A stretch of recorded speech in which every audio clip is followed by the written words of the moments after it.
ನಮಸ್ಕಾರ ಸ್ನೇಹಿತರೆ, ಎಲ್ಲರಿಗೂ PKV ಕನ್ನಡ ಯೂಟ್ಯೂಬ್ ಚಾನಲ್ಗೆ ಸ್ವಾಗತ ಸುಸ್ವಾಗತ. ಇಲ್ಲಿ ನೋಡಿ, ಗೃಹಲಕ್ಷ್ಮಿ ಯೋಜನೆಯ 17ನೇ ಕಂತಿನ ಹಣದ ಬಿಡುಗಡೆ ಬಗ್ಗೆ ಖುದ್ದಾಗಿ ಸಚಿವೆ ಲಕ್ಷ್ಮೀ ಹೆಬ್ಬಾಳ್ಕರ್ ಅವರೇ ಭರ್ಜರಿ ಬಂಪರ್ ಗುಡ್ ನ್ಯೂಸ್ ಅನ್ನು ಕೊಟ್ಟಿದ್ದಾರೆ. ಹೌದು ಸ್ನೇಹಿತರೆ, ಸೊ ಇಷ್ಟು ದಿನ 17ನೇ ಕಂತಿನ ಹಣ ಬಂದಿಲ್ಲ ಅಂತ ಇದ್ದವರಿಗೆ ಈಗ 17ನೇ ಕಂತಿನ ಹಣ ಜಮಾ ಆಗಿದೆ. ಈಗ ಕೊನೆಗೂ 17ನೇ ಕಂತಿನ ಹಣ ಬಂದಿಲ್ಲ ಅಂತ ಇದ್ದವರಿಗೆ ಇಲ್ಲಿ ಖುದ್ದಾಗಿ ಸಚಿವೆ ಲಕ್ಷ್ಮೀ ಹೆಬ್ಬಾಳ್ಕರ್ ಅವರೇ ಭರ್ಜರಿ ಬಂಪರ್ ಗುಡ್ ನ್ಯೂಸ್ ಅನ್ನು ಕೊಟ್ಟಿರುವಂಥದ್ದು. ಹೌದು, ಇಲ್ಲಿ 17ನೇ ಕಂತಿನ ಹಣ ಬಿಡುಗಡೆ ಯಾವಾಗ ಅಂತ ಖುದ್ದಾಗಿ ಸಚಿವೆ ಲಕ್ಷ್ಮೀ ಹೆಬ್ಬಾಳ್ಕರ್ ಅವರೇ ಮಾಹಿತಿಯನ್ನು ಬಿಗ್ ಲೇಟೆಸ್ಟ್ ಅಪ್ಡೇಟ್ಸ್ ಮಾಹಿತಿಯನ್ನು ಕೊಟ್ಟಿರುವಂಥದ್ದು. ಹೌದು ಸ್ನೇಹಿತರೆ, ಸೊ ಇಲ್ಲಿ ಸಚಿವೆ ಲಕ್ಷ್ಮೀ ಹೆಬ್ಬಾಳ್ಕರ್ ಅವರು ಲೈವ್ ಆಗಿ ಏನು ಹೇಳಿದರೆ ಅಂತ ಕ್ಲಿಯರ್ ಆಗಿ ನೋಡ್ತಾ ಹೋಗೋಣ. ಹೌದು ಸ್ನೇಹಿತರೆ, ಸುದ್ದಿಗಾರರೊಂದಿಗೆ ಮಾತನಾಡಿದ ಸಚಿವೆ ಲಕ್ಷ್ಮೀ ಹೆಬ್ಬಾಳ್ಕರ್ ಅವರು ಗೃಹಲಕ್ಷ್ಮಿ ಯೋಜನೆಯ 17ನೇ ಕಂತಿನ ಬಗ್ಗೆ ಬಿಗ್ ಅಪ್ಡೇಟ್ಸ್ ಅನ್ನು ಕೊಟ್ಟಿರುವಂಥದ್ದು.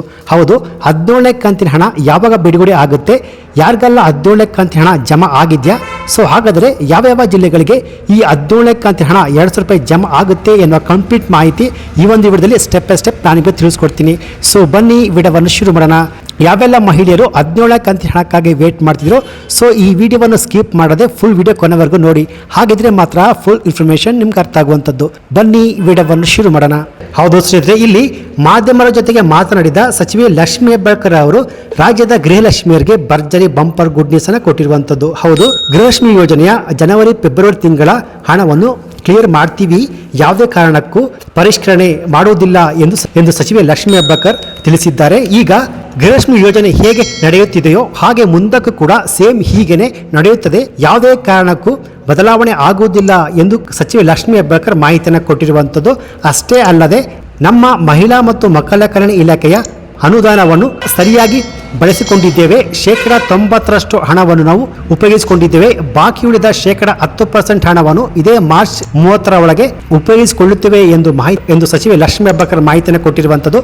ಅಷ್ಟೇ ಅಲ್ಲದೆ ಗೃಹಲಕ್ಷ್ಮಿ ಯೋಜನೆಗೆ ಒಂದು ವರ್ಷಕ್ಕೆ ಸರಿಸುಮಾರು 32,000 ಕೋಟಿ ಹಣ ಬೇಕಾಗುತ್ತೆ. ಸೊ ಎಲ್ಲ ಹಣವನ್ನು ನಾವು ಸರಿಯಾಗಿ ಯೂಸ್ ಮಾಡಿಕೊಂಡಿದ್ದೇವೆ ಎಂದು ಸಚಿವೆ ಲಕ್ಷ್ಮೀ ಹೆಬ್ಬಾಳ್ಕರ್ ಮಾಹಿತಿಯನ್ನು ಕೊಟ್ಟಿರುವಂಥದ್ದು ಸ್ನೇಹಿತರೆ. ಸೊ ಹಾಗೆಯೇ ಗೃಹಲಕ್ಷ್ಮಿ ಯೋಜನೆಯ ಜನವರಿ ಫೆಬ್ರವರಿ ತಿಂಗಳ ಹಣವನ್ನು ಆದಷ್ಟು ಬೇಗ ಕ್ಲಿಯರ್ ಮಾಡ್ತೀವಿ ಎನ್ನುವ ಮಾಹಿತಿಯನ್ನು ಕೊಟ್ಟಿರುವಂಥದ್ದು. ಸೊ ಈಗ ಆಲ್ರೆಡಿ ನವೆಂಬರ್ ಡಿಸೆಂಬರ್ ಕಂತಿನ ಹಣವನ್ನು ಜಮಾ ಮಾಡಿದ್ದೇವೆ. ಇಲ್ಲಿ ಗೃಹಲಕ್ಷ್ಮಿ ಯೋಜನೆಯ ಪ್ರತಿ ತಿಂಗಳ ಕಂತಿನ ಹಣವನ್ನು ಮಹಿಳೆಯ ಬ್ಯಾಂಕ್ ಅಕೌಂಟಿಗೆ ಜಮಾ ಮಾಡಲು 10 ರಿಂದ 15 ದಿವಸ ಹೆಚ್ಚು ಕಮ್ಮಿ ಆಗುತ್ತೆ. ಆದರೆ ಯಾವುದೇ ಕಾರಣಕ್ಕೂ ಯಾವುದೇ ಕಂತನ್ನು ಬಾಕಿ ಮಾಡೋದಿಲ್ಲ ಎನ್ನುವ ಮಾಹಿತಿಯನ್ನು ಸಚಿವೆ ಲಕ್ಷ್ಮೀ ಹೆಬ್ಬಾಳ್ಕರ್ ಹೇಳಿದ್ದಾರೆ ಸ್ನೇಹಿತರೆ. ಸೊ ಇಲ್ಲಿ 14ನೇ ಕಂತಿನ ಹಣವನ್ನು ಪಡೆದು 17ನೇ ಕಂತಿನ ಹಣಕ್ಕಾಗಿ ವೇಟ್ ಮಾಡ್ತಿದ್ದವರಿಗೆ ಸೊ ಖುದ್ದಾಗಿ ಸಚಿವೆ ಲಕ್ಷ್ಮೀ ಹೆಬ್ಬಾಳ್ಕರ್ ಏನು ಹೇಳಿದ್ದಾರೆ ಅಂತ ನೀವೇ ಲೈವ್ ಆಗಿ ನೋಡಿ ಸ್ನೇಹಿತರೆ. ಮೊದಲನೇದಾಗಿ ಮಾನ್ಯ ಮುಖ್ಯಮಂತ್ರಿಗಳಾದಂಥ ಸಿದ್ದರಾಮಯ್ಯನವರಿಗೆ ಅಭಿನಂದಿಸ್ತೀನಿ. 16 ಬಾರಿ ಅರ್ಥಶಾಸ್ತ್ರಜ್ಞ ಅಂತ ಹೇಳ್ತೀವಿ, ಅದು ಆ ಅರ್ಥಶಾಸ್ತ್ರಜ್ಞ ಅನ್ನೋ ಒಂದು ಪದದ ಅರ್ಥಕ್ಕೆ ಕೈಗನ್ನಡಿ ಅನ್ನೋ ರೀತಿ ನಿನ್ನೆಯ ಬಜೆಟ್ ಪ್ರತಿಯೊಬ್ಬರನ್ನ ಯಾವ ಸಮಾಜವನ್ನ ಕೂಡ ಬಿಟ್ಟಿಲ್ಲ. ಅತಿ ಕಟ್ಟಕಡೆಯ ಅತ್ಯಂತ ಕಡಿಮೆ ಜನಸಂಖ್ಯೆ ಇರುವಂತ ಕೊರವ ಕೋವಿಗ ಅಂತ ಒಂದು ಚಿಕ್ಕ ಒಂದು ಸಮುದಾಯಕ್ಕೂ ಕೂಡ ನ್ಯಾಯ ಒದಗಿಸಿಕೊಡುವಂತ ಒಂದು ಸುಂದರವಾದಂತ ದೂರದೃಷ್ಟಿ ಉಳ್ಳಂತ ಬಜೆಟ್. ನಿಮ್ಮ ಇಲಾಖೆಗೆ ಏನು ಯೋಜನೆಗಳನ್ನ ಕೇಳಿದ್ರಿ, ಎಷ್ಟು ಅನುದಾನ ಕೇಳಿದ್ರಿ, ಏನ್ ಸಿಕ್ಕಿದೆ ನಿನ್ನೆ ಬಜೆಟ್ ಅಲ್ಲಿ? ಬಹಳ ಹೆಮ್ಮೆಯಿಂದ ಹೇಳಲಿಕ್ಕೆ ಬಯಸ್ತೇನೆ, ನನ್ನ ಇಲಾಖೆಗೆ ಈ ಒಂದು 4,000 ಕೋಟಿಯಲ್ಲಿ ಸೆಕೆಂಡ್ ಹೈಯೆಸ್ಟ್ ಯಾವ್ದಾದ್ರು ಇಲಾಖೆಗೆ ಬಜೆಟ್ ಬಂದಿದೆ ಅಂತಂದ್ರೆ ಅದು ಮಹಿಳಾ ಮತ್ತು ಮಕ್ಕಳ ಕಲ್ಯಾಣ ಇಲಾಖೆ. ಸುಮಾರು ಮಹಿಳೆಯರಿಗೆ, ಮಕ್ಕಳಿಗೆ, ಹಿರಿಯರಿಗೆ, ಅಂಗವಿಕಲರಿಗೆ ಸೇರಿ 94,000 ಕೋಟಿ ಅನುದಾನವನ್ನ ನಮ್ಮ ಇಲಾಖೆಗೆ ಇಟ್ಟಿದ್ದಾರೆ. ಅದರಲ್ಲೂ ಗೃಹಲಕ್ಷ್ಮಿಯ ಅತಿ ಜನಪ್ರಿಯವಾದಂಥ ಯೋಜನೆ ಗೃಹಲಕ್ಷ್ಮಿಗೆ ಸುಮಾರು 29,000 ಕೋಟಿ ಹಣವನ್ನ ಮೀಸಲಾಗಿಟ್ಟಿದ್ದಾರೆ. ಜೊತೆಯಲ್ಲಿ ಬಹಳಷ್ಟು ದಿನದಿಂದ ನಮ್ಮ ಅಂಗನವಾಡಿ ಕಾರ್ಯಕರ್ತರದು, ನಮ್ಮ ಅಂಗನವಾಡಿ ಸಹಾಯಕಿಯರ ಕೂಗಾಗಿತ್ತು, ಅವರ ಗೌರವಧನವನ್ನ ಹೆಚ್ಚಳ ಮಾಡಬೇಕು ಅಂತ. ನಾವೆಲ್ಲ 2,000 ರೂಪಾಯಿಗೆ ಬೇಡಿಕೆಯನ್ನ ಇಟ್ಟಿದ್ವಿ. ಆದ್ರೆ ಒಂದು ಪ್ರಥಮ ಹಂತದಲ್ಲಿ ಇಂಥ ಒಂದು ಸಂಕಷ್ಟದ ಪರಿಸ್ಥಿತಿಯಲ್ಲೂ ಕೂಡ 1,000 ರೂಪಾಯಿಯ ಗೌರವಧನವನ್ನ ನಮ್ಮ ಅಂಗನವಾಡಿ ಕಾರ್ಯಕರ್ತರಿಗೆ, 750 ರೂಪಾಯಿಯನ್ನ ಸಹಾಯಕಿಯರಿಗೆ ಈಗಾಗಲೇ ಘೋಷಣೆ ಮಾಡಿದರೆ ಮುಂದಿನ ತಿಂಗಳಿಂದ ಅದು ಜಮಾ ಆಗುತ್ತೆ.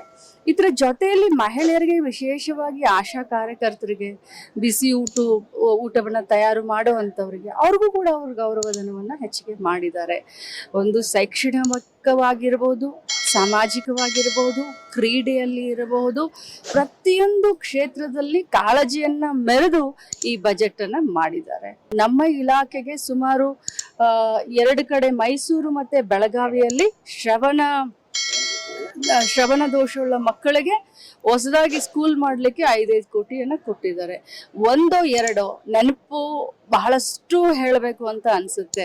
ಸೊ ಒಟ್ಟಾರೆಯಾಗಿ ಒಂದೇ ಶಬ್ದದಲ್ಲಿ ಹೇಳಬೇಕು ಅಂತಂದ್ರೆ, ಮನೆಯಲ್ಲಿ ತಂದೆ